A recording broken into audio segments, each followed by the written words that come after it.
Dance तो होखबे करेला, लेकिन डांस कूद फान के साथ साथ कुछ भाव यदि ना भइल भोजपुरी में तो बिना भाव के भोजपुरी बेकार बा।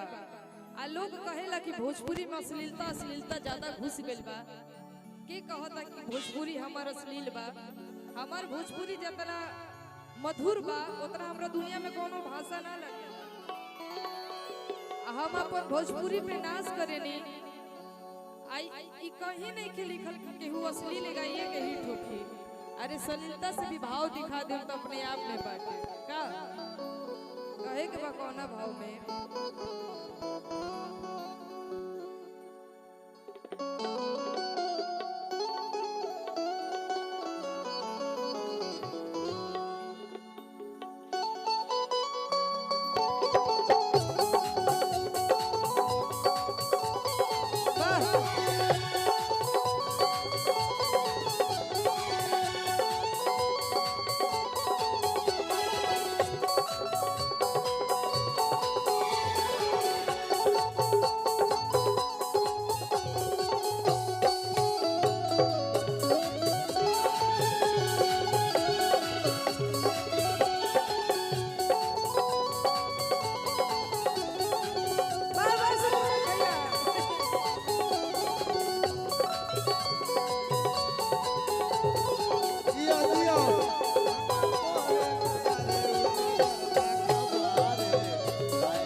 पूरा यूपी बिहार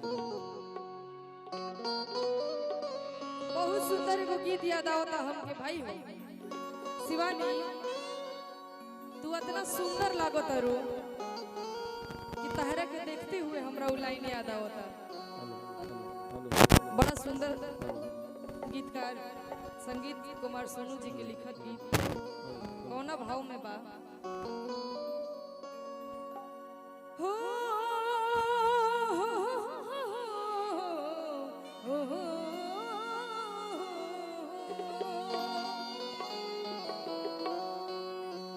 सब एक गीत सुन ले हो हम जा कि तेरी उम्मीद तेरा इंतजार करते हैं कि ऐ सनम हम तो सिर्फ तुमसे प्यार करते हैं। लेकिन दिल टूटल नहीं खे, दिल जोड़म तनी दम धरा। लेकिन तहरा चेहरा खातिर एगो गीत याद आता कि चांद जैसन ई रूप तोहार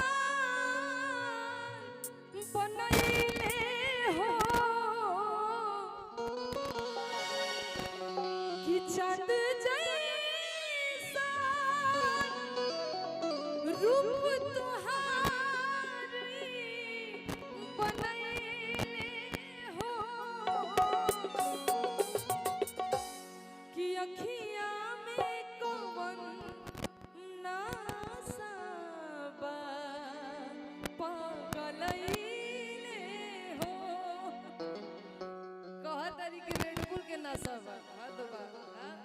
लेकिन शत्रुघ्न भैया एकरा के तनी उठा के बजावे के बा।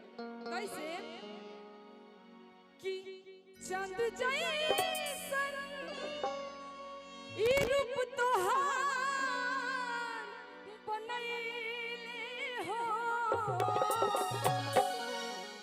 कि चांद जैसन ई रूप तोहार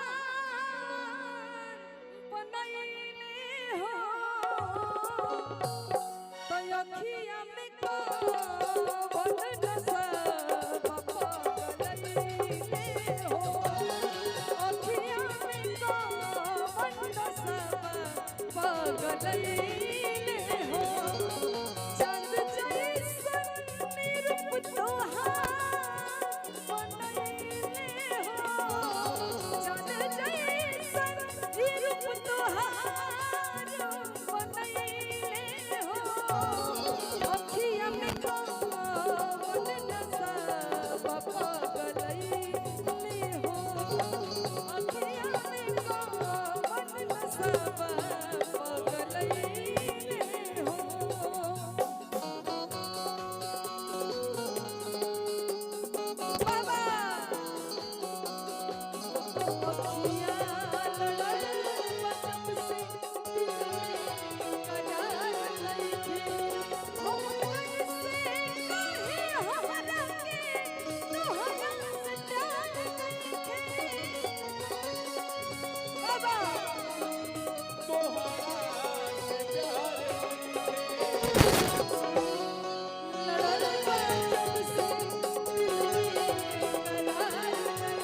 गवाजे हो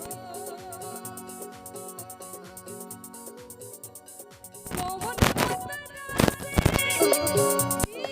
कजरा तू छुरई हो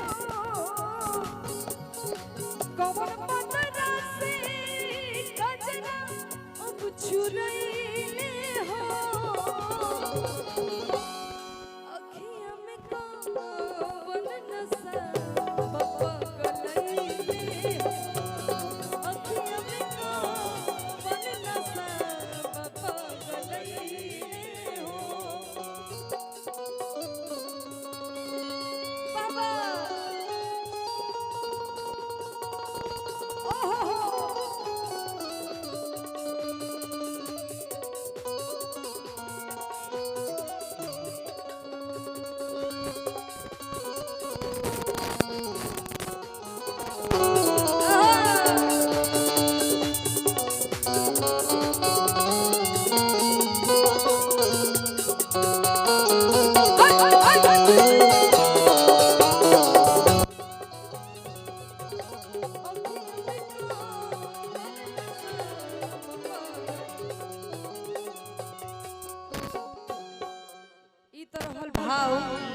ई भाव तहरा खातिर याद आइल है लेकिन अब सब लोग खातिर एगो भाव याद आवता आ जैसे कि भाव बाटे कि डांस करे के तो तनी हमरा एगो बड़ा सुंदर छपरहिया भाव याद आवता कैसे तो छपरहिया भाव में देखो तो हम लोग 4 जानी बाड़ू लोग तो 4 जानी पूरा स्टेज के कैप्चर करे के बा कैसे कैप्चर करे के बा तनी बाबू तू होने चल